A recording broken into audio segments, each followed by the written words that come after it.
morning and welcome. So today we're talking about the physiology and specifically as it relates to anxiety and transformation, because I look at them as very much the same. They follow a similar pattern. And what I'll do is to show you how why they follow a similar pattern is because it's physiology without going too deep down a rabbit hole. If you consider that everything is atoms, so I think it helps to start with that frame. If you don't think of everything as atoms, that would be the Newtonian physics world. If you think of everything as atoms, that would be the quantum mechanics or quantum physics world. And I think it evolves because if you just do first principles thinking, you come to that conclusion. I also think that the reason why the ancient martial arts and the philosophers in the New Thought era, they had it right. They got it right because they were looking at nature to figure out how humans operate internally. They looked at plant life, they looked at water, and they looked at animals, and through that, they could gain a sense of what was going on with humans. I mean, I guess I could stretch and say that's why trials work with animals. But I'm not a scientist, I'm not a doctor, so I don't want to go down that path. But you can just start extrapolating. If this is true and this is true, then what else has to be true? And that's how I built the model. And I invite people to come on because I want to talk to folks about their experience, whether they agree, whether they disagree. And the way I look at it is if you disagree with me, then I disagree with me until we figure out who's missing information. By going with this principles approach, I went from top down, and what it highlights is that all of this information is known. There's nothing that I'm going to talk about that you can't Google and find. But what happens is it lives in silos. It lives in silos not because I don't have any conspiracy theory idea, but the scientists, to get peer reviewed, they go deeper, not wider. If you go wider, then the experiment or the research takes on other things that are not researched, and you have to research that. You have to do your trials on that, your experiments, your rounds, et cetera, on that one. And so it's easier to go deeper because you're using what's already been proven, what's already peer reviewed, and you just go deeper. And I think that's why we end up with this seemingly obscure terminology. The neuroscience is a very young field. If you consider the brain is a couple of 100,000 years old, and regardless of what you look at, you can see 10,000 years for the human, you can see 100,000 years for the human. So whatever it is, even some places say 1,000,000 years, whatever it is, 10,000 is safe. 10,000 years ago, we were hunter-gatherers. That's a safe number. And as hunter-gatherers, you can see how the evolution supported that hunter-gathering. And it's one of the reasons I say we have challenges today is because we're structured like hunter-gatherers. And we're living in a world with technology. And I mean, consider that we didn't have anything like what we have today 500 years ago. So this is all very recent. And in neuroscience, the brain scanning tools to tell what was really going on wasn't available until 3 decades ago, 4 decades. Well, obviously it evolved, but neuroscience became big for the layman in the 90s. And then the brain scanning tools just got better and better along with technology. So that's where we are today. But as a result of it being so new, such a new discipline, if you will, there's always these new terms. And I was looking at emotional intelligence. I like the self-determination theory. And what I'll be doing in the leadership series is mapping those together to show dynamic leadership. So what we're doing now is the self, personal leadership and agency. Then we go leadership one-to-one. And I look at it as one-to-one because leading does happen on a one-to-one basis. Yes, you're leading a group, but true leadership at the front line is one-to-one. At the executive level, then it's one-to-many, and that's where you're setting culture. But when you're setting performance, it's one-to-one, collective and one-to-one. You go back and forth. For the executive, they're mostly one-to-many, and it's about culture. But the nice thing is it's very fractal. So what we talk about in the self It applies in the one-to-one as you're operating with others. Now, if you've been leading, you know we accept, well, you can't change other people. That's 100% true, but people can change themselves.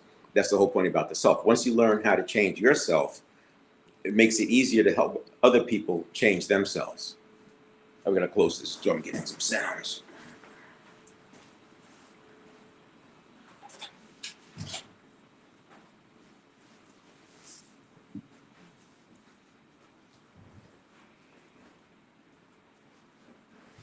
Yeah, I'm at Boston. I'm in the south end of Boston, my daughter's place here for the holidays. And true to form, I'm forcing going live because I like putting demands on myself. You have to put demands on yourself before you need them. This is like practice before you really need it. So you always want to be in this situation where you're putting demands on yourself. We'll get into that next time when I'm talking about physiology, touch on it today, but it goes throughout the 7-step reset. The 7-step reset is my model for transformation, for personal transformation, and it works well as self-coaching. And then for leaders, what we'll do is focus on step 7, 1, and 2, because that's the state, that's the presence. And then steps 3 through 6 is stimulus and action, stimulus to action, stimulus to action, which is happening all the time. And by the time you're in it, it's too late. You want to be setting, if you're a leader, you want to be setting the tone and the culture before that. And that's how it comes into play. So you can go and look at the last video on physiology. You know, that if 95% of everything we do is done by habit, habits live in a network of neurons. That being the case, you can see that it makes sense to focus on physiology. I spend a lot of time in physiology. I go so far as to say physiology, cognitive processing is physiological. It's not mental. When people think about cognitive processing, they're thinking about thinking. And thinking is very different than association. So I look at the network of neurons, the 100 billion neurons, each connected to 1,000 to 10,000 other neurons. That is the network of neurons. And that's where the habits lie. And you can look up individually words like myelin, synapsis, synaptogenesis, deep practice, and neural pathways. And what you'll see is that all of that lines up with what you would read about the subconscious. That's why I said the philosophers had it right. They called it a subconscious mind. I won't call it a mind. I sometimes call it a subconscious because it has to map to what people are talking about. And I've asked a neuroscientist, why do we keep calling it a subconscious mind when we know it's a network of neurons? And it's just one of those things where it's way too big, right? We've been calling it a subconscious mind for centuries. All the textbooks say subconscious mind, et cetera. If you write a book and want to get published by a major publisher, you're going to have to call it a subconscious mind because that's what's proven.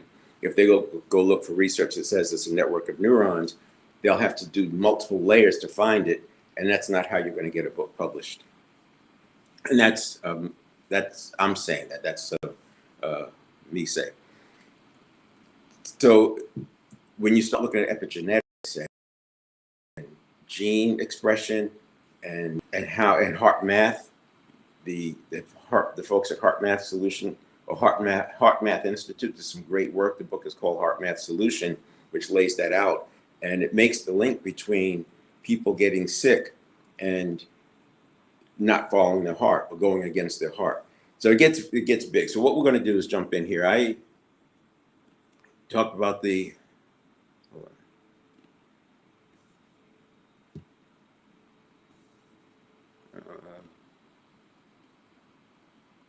there we go. I talk about the 7-step reset as my solution for the 7 performance series, I call it now. The 7 performance areas is what I lay out with clients in the 90-day transformation.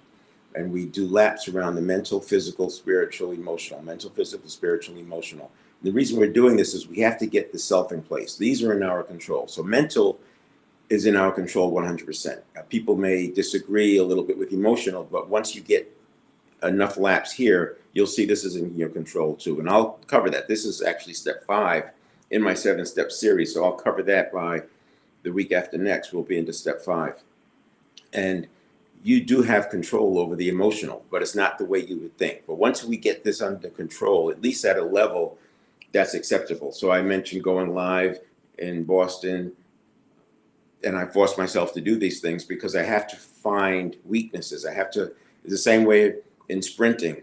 Sprinting is a great metaphor because sprinting, you are using every part of your body to the max. That's why it's so easy to get injured. That's why sprint racers, sprint racers spend so much time preparing before they sprint. They're warming up, they're stretching a certain kind of way, they're doing progressively moving, dynamic stretching, just to get every part of their body warmed up.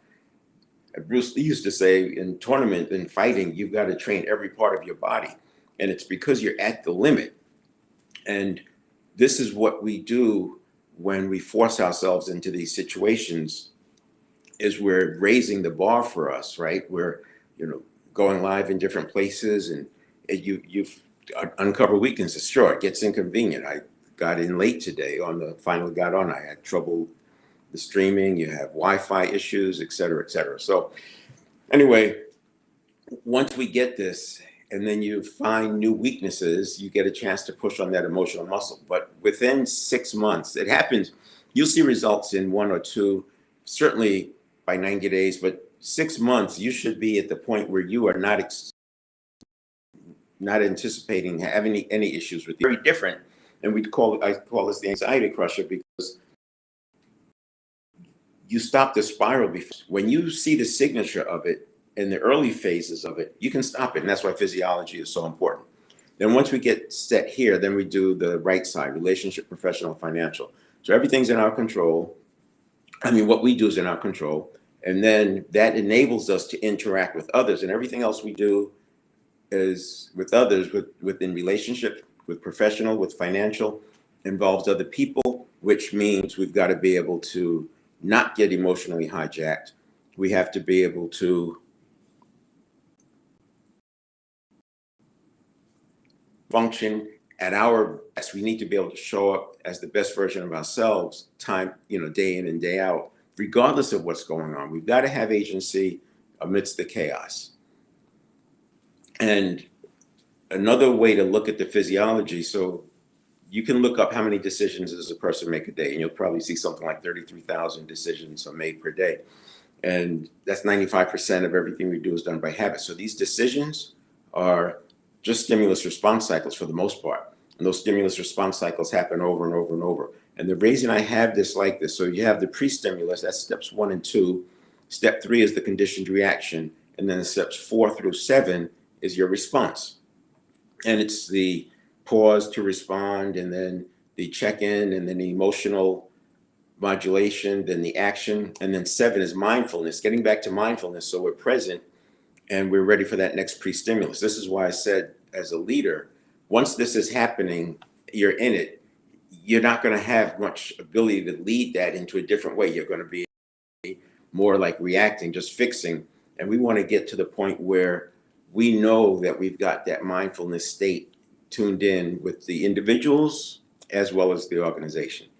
So if this is happening 33,000 times a day, that's about every other second, because we're awake roughly 65,000 seconds a day.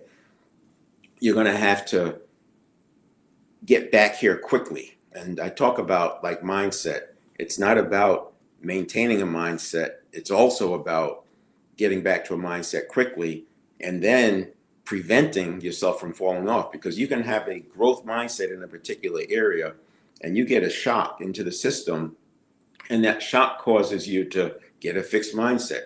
And I'll tell you that it starts, I'm going to share today how it starts with physiology.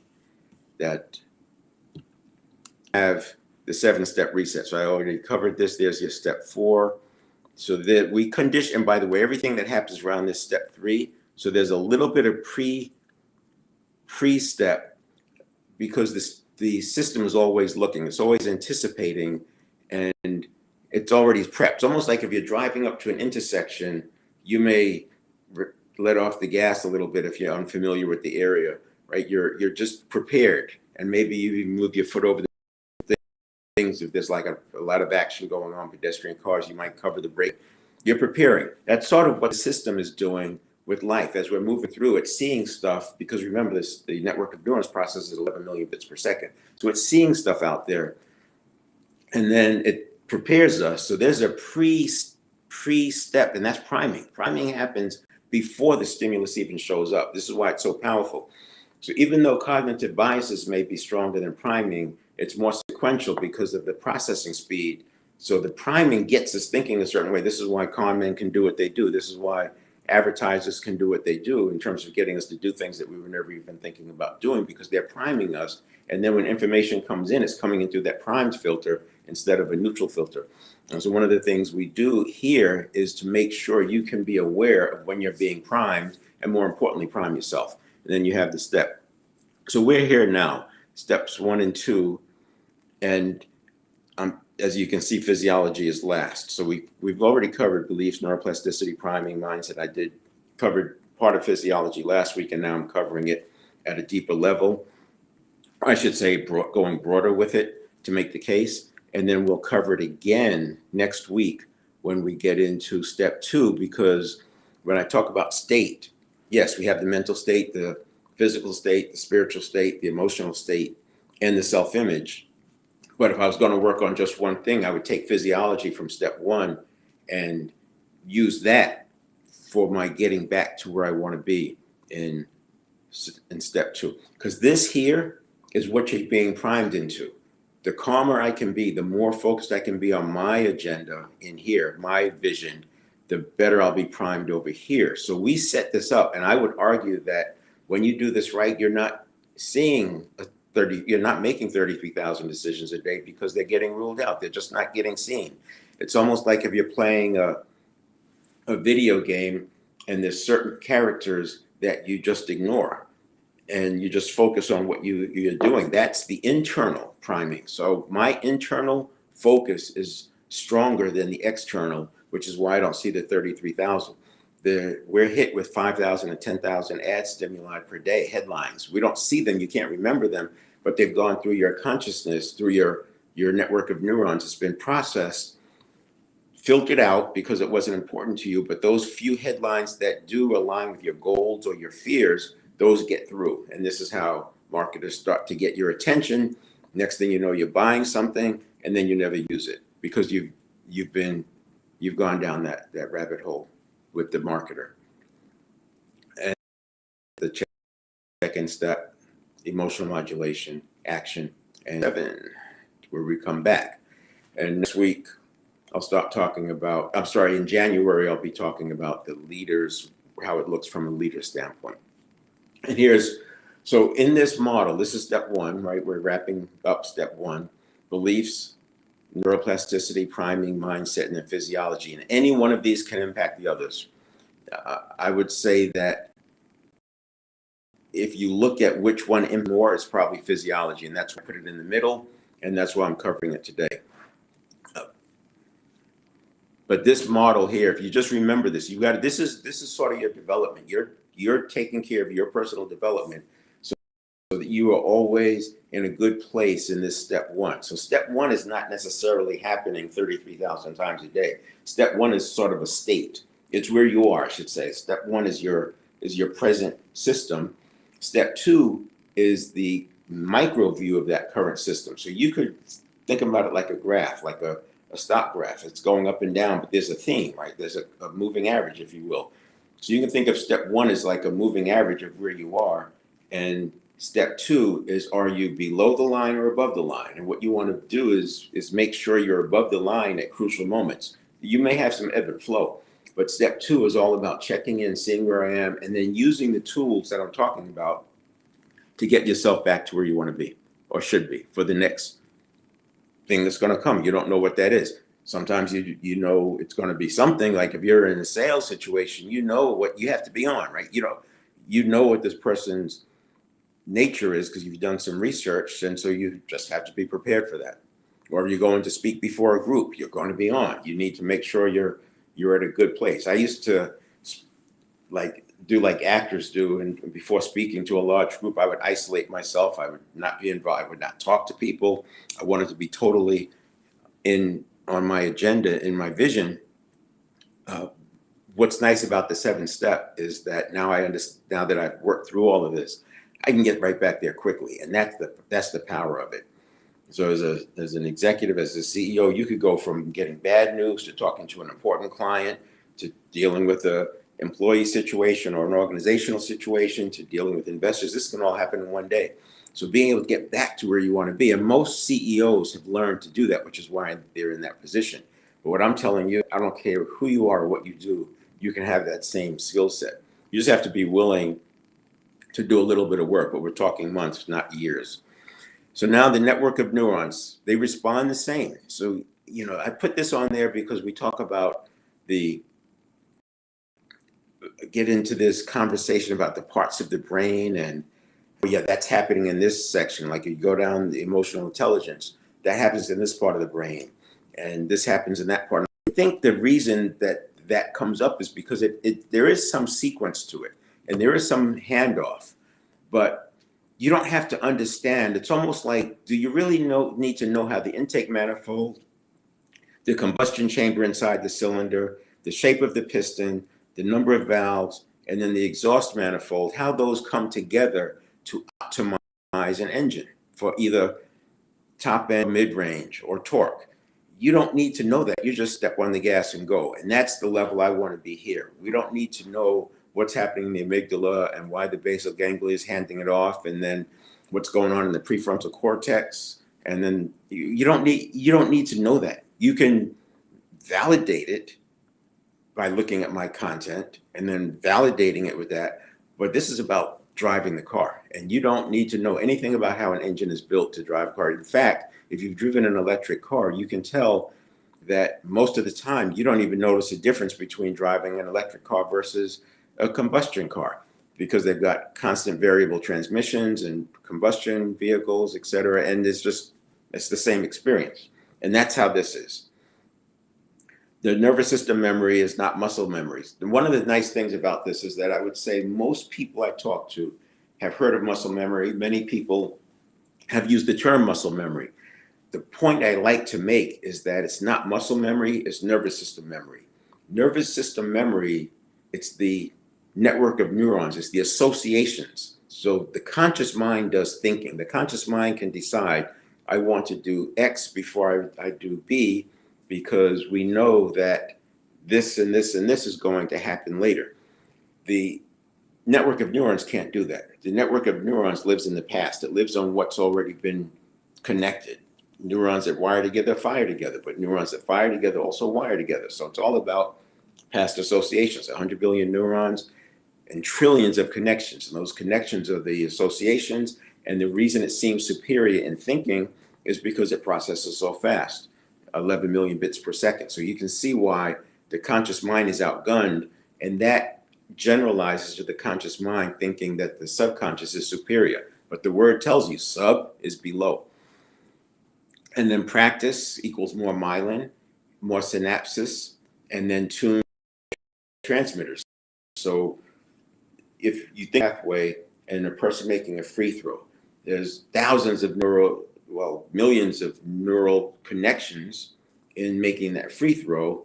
And the more finely tuned those neurons are, and that's done with myelin, as they wrap with myelin, they get more accurate and stronger, then the free throw percentage goes up.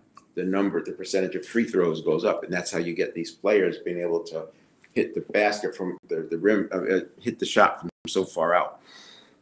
So faster, more precise signaling equals stronger habits. And this is what works against us, because from 0 to 7, our myelination bar was very low. So you just show up and you're getting myelinated neurons, which is why we have those habits. The synaptogenesis or synapses was abundant. We had more neurotransmitter than we needed, which is, kids are always running. They're always in a great mood because those neurotransmitters include serotonin, which is a mood enhancer, and dopamine, which is an amplifier. It's not just a habit formation, it's also an amplifier of the signal. And that is how conditioning is done. And so when we look at the 7-step reset, we're essentially doing the same thing that was done from 0 to 7, but we're doing it based on your vision instead of based on how the model was working, which was it just takes in your environment. And you can just screenshot this, but I just did this to talk about how these different areas, the basal ganglia, amygdala, hippocampus, prefrontal cortex, et cetera, their main function and what it does in daily life. I built this chart so that you could, I put this together so that you can see what they do and to meet that standard of yes, but, because if you've done any study here, you know that these books talk about the amygdala does this, and I think they've gotten away, they've done that to get away from the subconscious, but I think they've taken us down into a more complex hole, because now I talk to people who are trying to think about remembering all of this and where it comes in and how they're going to act. You don't have to.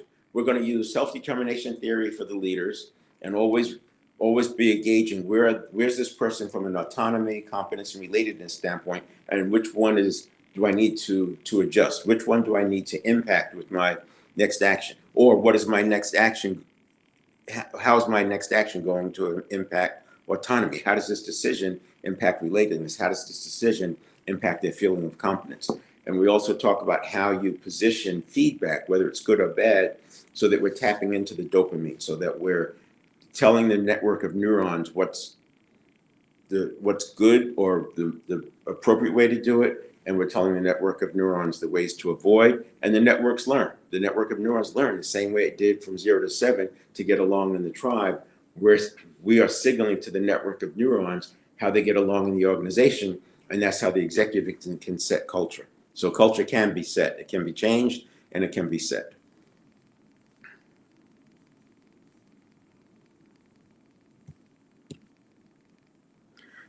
And that was just, I'm going to do another slide set. And what I want to do is remind people that if you're out there, you can come online, you can join me here.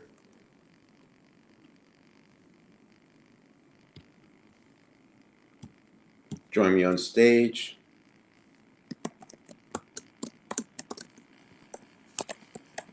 We can have a conversation, or you can just put it in the chat. Thing about the chat is we miss the verbal cues, and if you want to do some coaching conversation, it makes it easier to do that. And if you are in the business, counselor, coach, whatever, then yeah, let's have a conversation. If any of this you want to comment on it, good, bad, and different. And then the other place where the home page for these live events is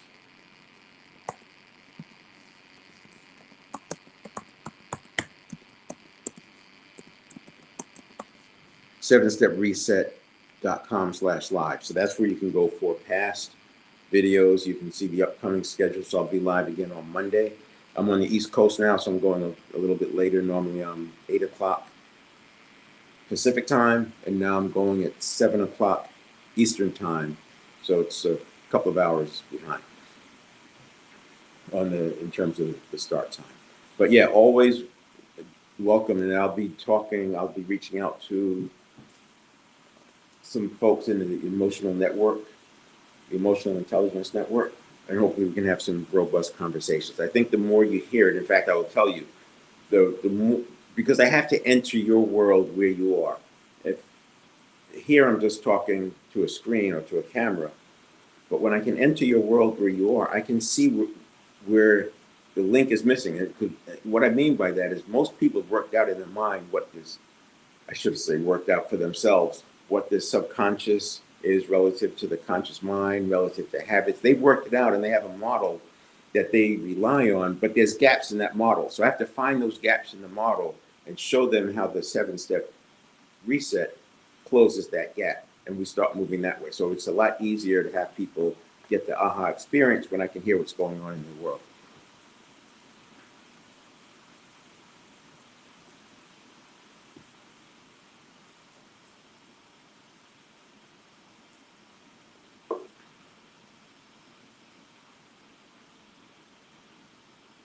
Now here we have the anxiety and transformation similarities. And I've mentioned this several times. That's why I'm calling it the crusher. And what I decided to do was take my transformation model and apply it to anxiety.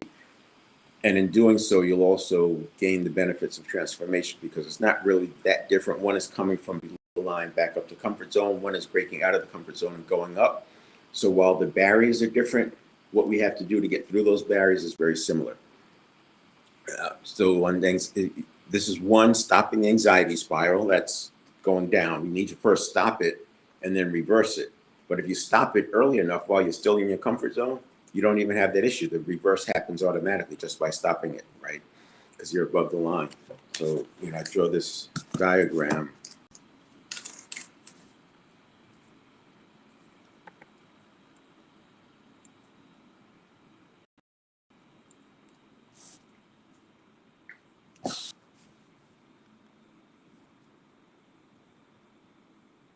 Let's see.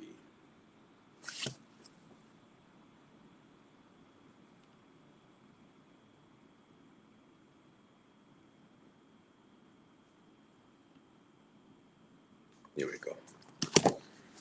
I draw the diagram. We have the upper limit. We have the lower limit. We have the comfort zone. We're moving along in the comfort zone. And then we have this area here. This zone is the caution zone before we fall down.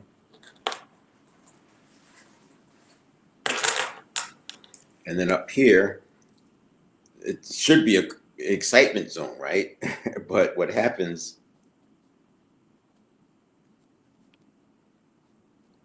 is that excitement and anxiety have a very similar, hold on, let's see if I can mirror this.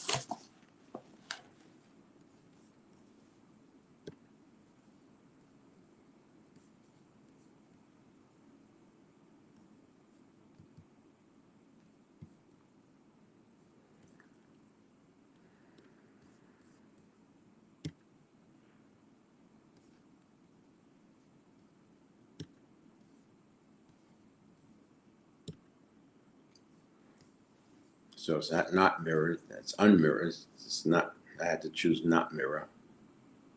Interesting.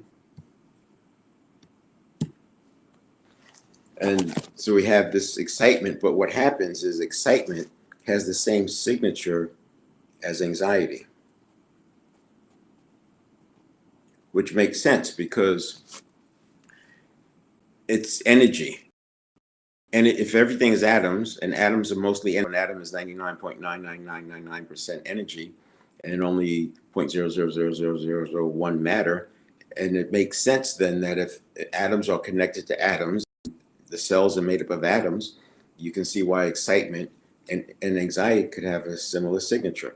So what I was saying is, as we're going through here and we get into this caution zone and you feel that signal, it tells us, oh, we spiral. By stopping the spiral, you never get down here. When you get down here, right, and you're spiraling down, that's when we need to do a little bit more work to come back up here.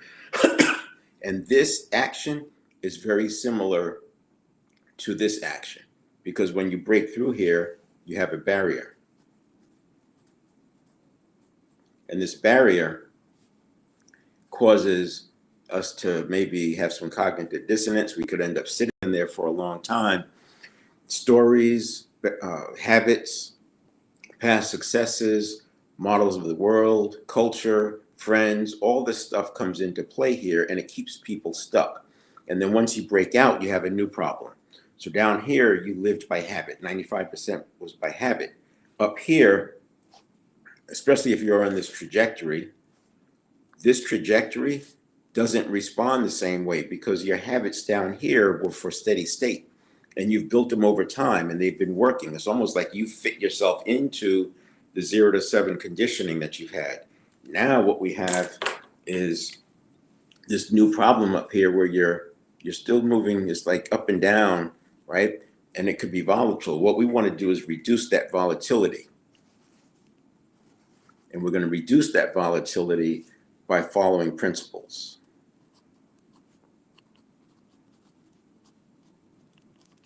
And by following principles, instead of using habits, we have principles and near principles, and that keeps us immune to the VUCA. So we don't have to worry about the VUCA. We're not chasing every opportunity. We're not chasing every threat or running away from every threat because we're following principles. And this is why it's so important to be able to modulate the emotions. This is why I said I will force myself to go live in different settings so that I gain some skills in that space.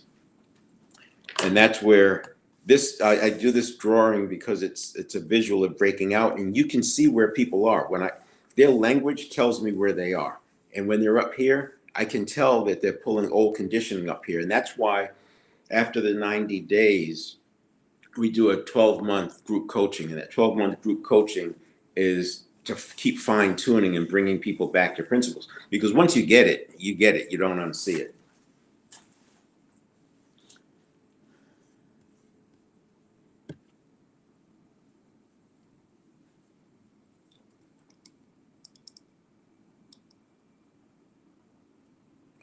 All right, now,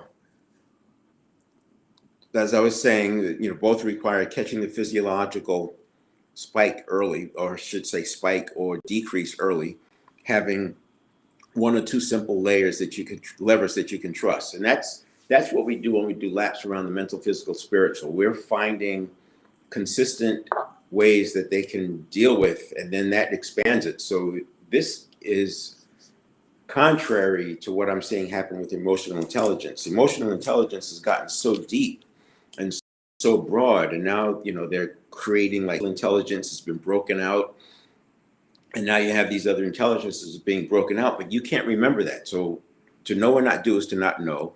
95% of everything we do is done by habit, yet we're spending most of our time on the 5% of the conscious mind trying to learn more, and we're already not using most of what we know. So this is like a losing game. And rather than go down those paths of learning more and learning more and learning more, you're going to have one or two levers that you can trust. And after you can trust that, you can add another lever, and it's taking into consideration what you would be learning if you go the other route.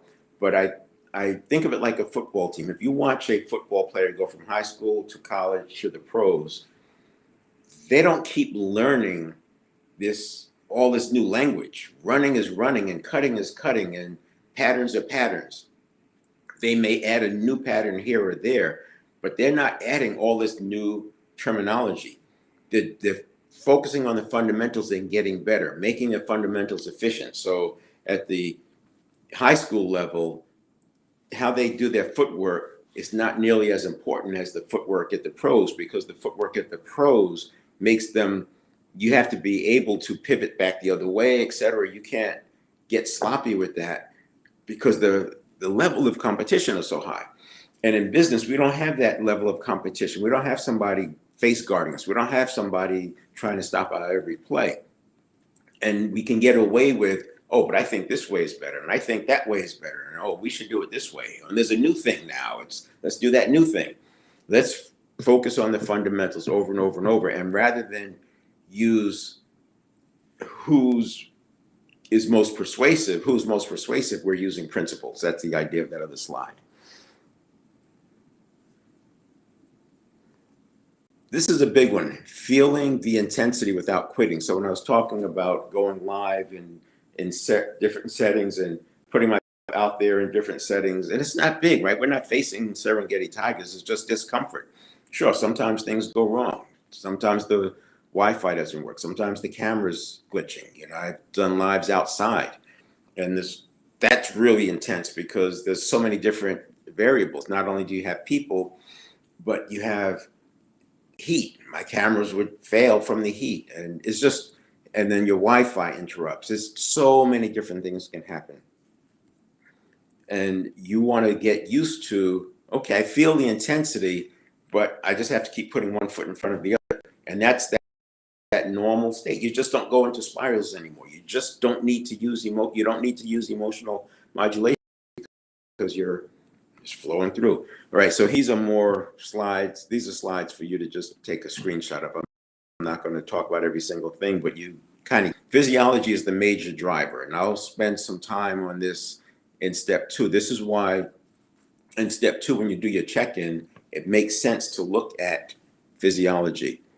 And when they say 55% of communication is physiological, while I agree with that, I also take exception to it because in sales, and that same language says that words are 7%. When I'm in a sales situation, I'm listening to every word. I'm looking at those words as 90% because I'm asking questions and I'm beyond the network of neurons. I'm asking questions that are taking the person into the conscious mind. So we're out of the network of neurons. I'm finding what's really important to them. I'm finding what their fears are through their answers. I don't have to ask them their fears. I just have to ask them what stopped them in the past. And they're going to lay that out for me. And as I build trust with the communication, I'm now talking to their heart and mind. I'm not talking to the network of neurons. So once you're in the heart and mind, I'm saying the words are 90%. In the network of neurons, yeah, physiology is, and that's why we're talking about it. So all of these you can remember, and as leaders, we've got to be able to pay attention to facial patterns. We have to have our own routines to make sure that we're in a good state for whatever's coming that day.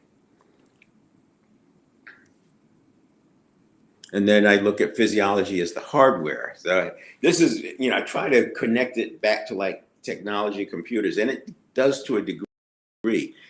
But if you look at the physiology as the hardware, and the software would be the associations. So the network of neurons, the neurons are there. That's the hardware. What's going through the neurons is energy, and 99% of an atom is energy. So it's all energy going through there, and thought is energy. This is why it's so easy to confuse. This is thought at its most base level is energy. What goes through the network of neurons is energy. And so you can see why people think that those associations are thinking. They're not thinking. And because it processes so fast and the subconscious has a reaction time, AKA network of neurons, has a reaction time of a quarter of a second, you can see the habits fire way before your thoughts do. And then because they fire, they're already feeding you what you should be thinking. This is why you have to have that pause conditioned in. And I also discount the network of neurons because, especially if I'm above the line. When I'm above the line, which is where we should be, pursuing our purpose in this model, and you're now living by principles, I have to discount what's coming in from the network of neurons. Yes, it's information. I want to weigh it and see how does it apply, but I'm reserving the right consciously. That's why I say don't let your response be your reaction, especially when you're pursuing a quest. Anxiety fires before your logic arrives. There you go, right? So you're physiologically responding or reacting, and that reaction becomes the response because you don't do that step. And next thing you know, you're off into some land. And this is why you can see it really clearly when people are being triggered. Physiology interprets the world faster than the conscious mind. And if you want a different life, you have to program the hardware differently. And that's the 7-step reset. We're reprogramming the hardware. Now, habits are in the body, not the mind. I said that muscle memory is nervous system memory. So this all raises that. You can see that shown out here. Again, you can take a screenshot of that.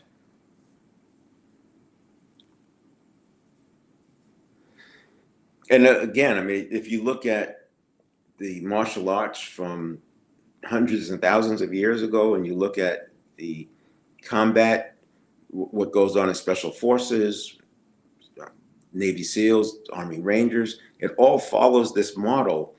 And it was formed before we had the brain scanning tools, but they formed it because it's what worked. It's the deep research that found the best of the best. Sports. And this is, in martial arts, you're competing against other people.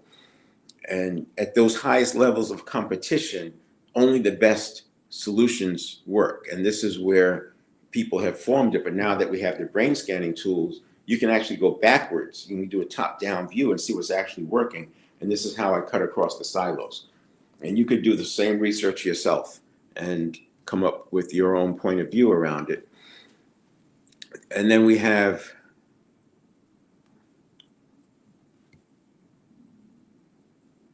here's some examples of making the case that physiology is your cognitive processing is actually physiological. But look at this blood sugar. This blood sugar can shift your mood. People don't think about it because they blame it on other things. They look for other reasons.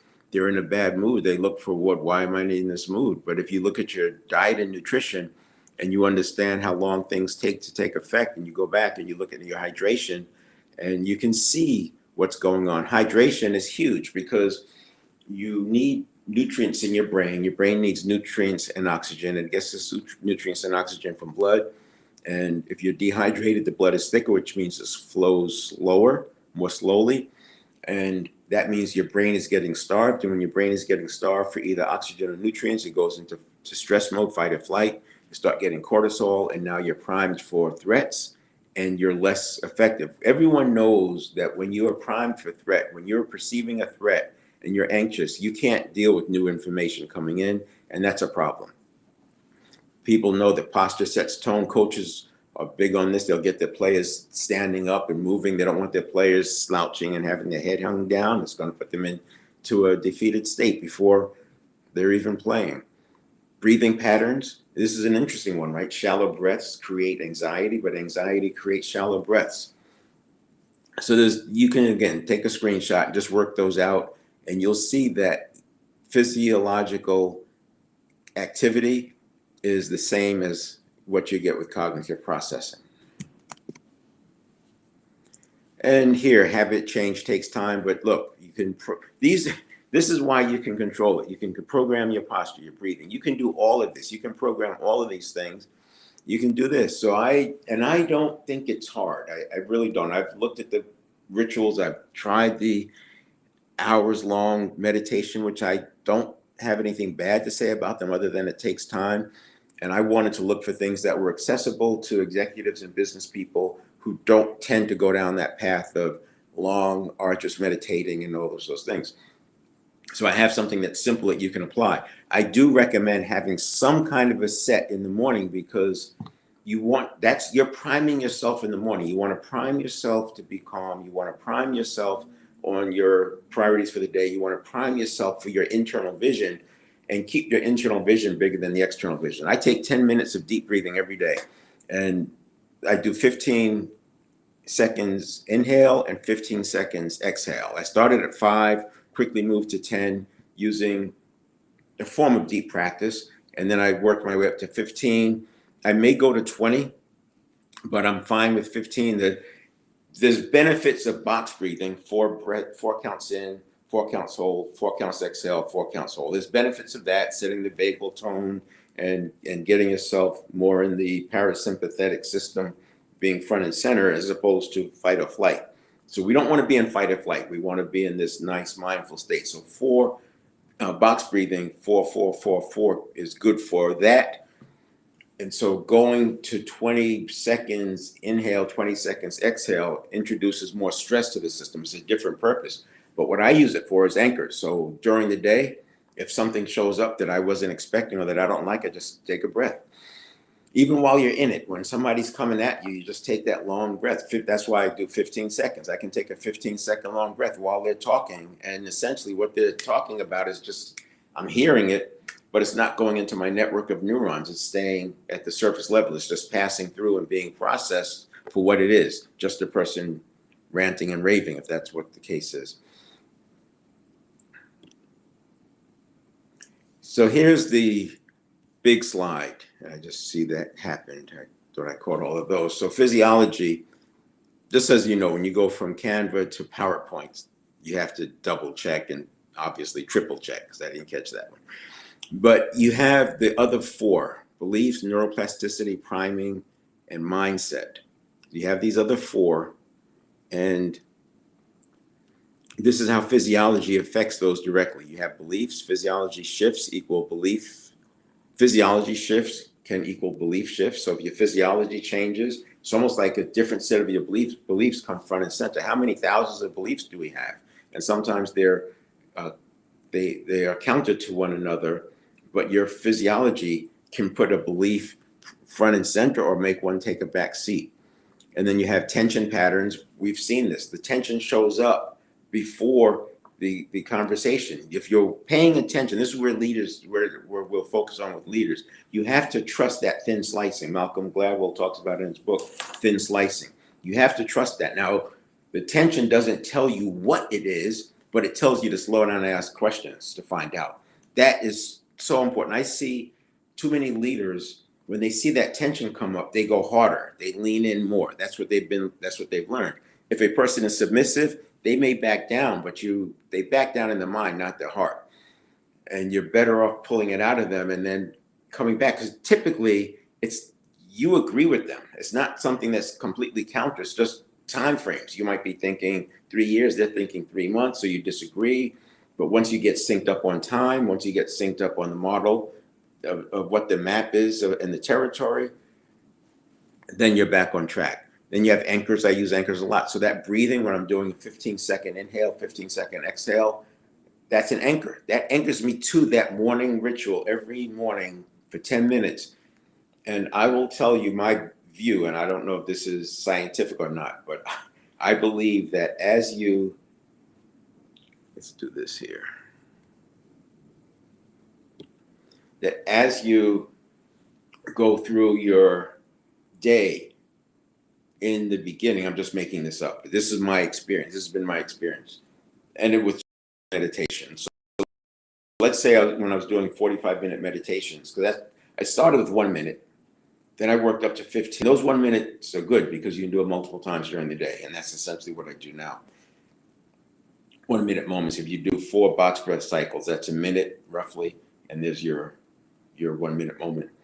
But let's say I was doing the 45-minute meditations. What I noticed is that feeling would last for, let's call it 30 minutes after the meditation. But over time, it started lasting for a few hours after the meditation. Over time, it lasted for the whole day. But you can get knocked off, and that's why I have the 7-step reset, because I always want to get back on track. But even with the 10-minute ritual in the morning, that cycle lasts for days. I don't have to do it every day to be centered all the time. But by doing it every day, I just get more and more and more centered, and my vision stays the same. So I'm always focusing on the same thing. It's not changing. I'm not responding or reacting to the external world. This is why my internal world is bigger than the external world, which is why I don't make the 33,000 stimulus response cycles a day. I don't even see them. They don't show up. And my priming ignores the external world to a large degree. Then we have the neuroplasticity. So learning mode, this is important. Neuroplasticity is where you create new habits, but you have to be calm. You can't get neuroplasticity in stress. So a simple thing, if you're working with the team, you want to have small goals first. Get the momentum going. Small, easy baby steps. This is why fighters fight easy fights first. They have to build up the nerves. If you're always in fight or flight, you don't build neuroplasticity because you're in fight or flight and your cells are in protective mode. And when they're in protective mode, they can't do the growing. And then you also need rest. You need the blood flow. I kind of talked about that. Putting a demand on yourself. That's the example of me going live in different environments, even outside. And then priming, this is a starting point. So I'm preloading in the morning, preloading my cues so I can get back there very quickly. And during that time, I'm focusing on the 15-second breath, inhale, exhale. And I'm also focusing on my vision. What do I need to do? And I'm also asking my questions, not what's not right yet. And that helps me with my daily plannings. I do all that before I do anything. That happens. I'm hydrating and I'm breathing, so my brain is getting plenty of oxygen and hydration, and I'm priming myself. And then when I do my planning, it's coming from inside out, not outside in. And let's see, I'd said the other day that you have, blood. We can live seconds without blood, minutes without oxygen, days without water, and weeks without food. And that kind of tells you the importance. So we want to take care of the blood. Oxygen cleans the blood. Hydration thins the blood so it gets to the brain. And hydration also flushes out toxins. And if you add exercise in there, you're now moving the lymphatic fluid around. So the lymphatic fluid, because it doesn't have a pump, helps you clean the blood. The more you clean the blood, the less oxidative waste you have. The less oxidative waste, the fewer toxins. And that's a nice cycle to be in. And then mindset, engagement, you open or you close. And it's not always, you get into the body language. It could be signals, but none of this stuff is 100% because everybody's different. But there are clues, there are cues that give you clues as to what's going on. And it's not so much that it's telling you this means that. So I would never say somebody with their arms closed is closed-minded. I would say that somebody with their arms closed, it's worth me checking in to see where they are and how they're doing. I want to find out if there's any areas that they're disagreeing with. And hopefully what I want to do is just find out that they're, in sales, I don't think of myself as selling them something. I think of myself as helping them overcome their own internal challenges, their own internal barriers, right? Because then I'm helping them. Then we're shoulder to shoulder. So my visuals, we're shoulder to shoulder, helping them do the thing that they told me was important for them. And here's the conditioned reaction. So I'll spend some time here when we get into step 2. The first 250 milliseconds, that's a quarter of a second. And this can amplify everything. And then there's another, I don't know if it's 250 milliseconds or what, that happens before. So the stimulus happens here. Before that, you have this pre-priming area, as I was saying, because it's always anticipating what's coming. You go through a door, it's anticipating a different set of potential stimulus. You go get in your car, it's predict a different set of external stimulus. And when you're depleted versus centered, if you're depleted, you're more likely to go fight or flight. When you're centered, you're more likely to have reserves of energy. So we want to do everything possible to be centered in this model. And that's why we talk about you are in control of it. Now, what do you do if you're depleted? Well, we can do some things with physiology. And I love the Garmin Venue 3 watch, because while I don't pay too much attention to the body battery, I do pay a lot of attention to the HRV, and HRV correlates with willpower. The higher your HRV, the more willpower you have for the day, and willpower wanes with time, and it wanes with decision making. So that's just a good thing. And this priming can amplify threats, but it can also amplify your strength. It can also de-emphasize, and that's why I say I discount my subconscious. So my network of neurons inputs, I discount it, because it's from a different time. It was conditioned there from 0 to 7, and it worked well in a steady state. But when I'm above the line doing things I've never done before, no one else has never done before, I can't be relying on old habits. I need to be looking at what do principals say I should be doing. And then we have back to the physiology as hardware. So this is the slide that I started with this last part with, and it's just a repeat. So again, you can take a screenshot and then just do this work on your own and come up with your own model of the world. But I would say start small, start with things. A lot of people go right to the biggest, gnarliest thing, and they're stressed out all the time. If you are working with somebody who has a phobia and you just mention the object of their fear, they go into this state. You can't have a conversation with the person about their phobia without triggering the phobia. So there's other things that you do. So don't go after the biggest, gnarliest thing. And when I get into the emotional modulation exercise, and in fact, we'll do it in the positivity. So the positivity is a way that you can do that for yourself. And once you do it for yourself to see, oh, that's how I take myself out of getting fight or flight, you'll learn how to keep others from going into fight or flight. You'll find yourself probably giving more context, because that context primes people. It's interesting. I noticed that I learned this concept of sensory acuity 30 years ago. And in building high performing teams, one of the things that I discovered is that when I provided context, I more often got the result I wanted. But I also noticed that providing context stresses some people out, because they're trying to react to every single piece of context. You're putting out context, and they're like triggered on the context. It's kind of interesting. So you'll learn to manage that. But these are the conversations we have in the year-long follow-up after the transformation program. So that is it. Next time I'll be live on Monday, and I'll be going into my leadership model. So we'll be looking at how this emotional intelligence plays with the 7-step reset, and I'll introduce a target that we can use. So you don't have to remember all of the details, all the leadership styles, when command and control is needed, when servant leadership is needed. We have a simple model that when you learn that model, you get to use more of what you know. And that's the objective, right? You already know so much. I don't need to teach you more things about how to lead people. What comes first is how to use more of what you know. Then we can add information to fill gaps. All right. Talk to you soon, and share this with others. And remember, you can come on stage. I do want to get into some nice conversation, or some learning conversations. All right. Take care.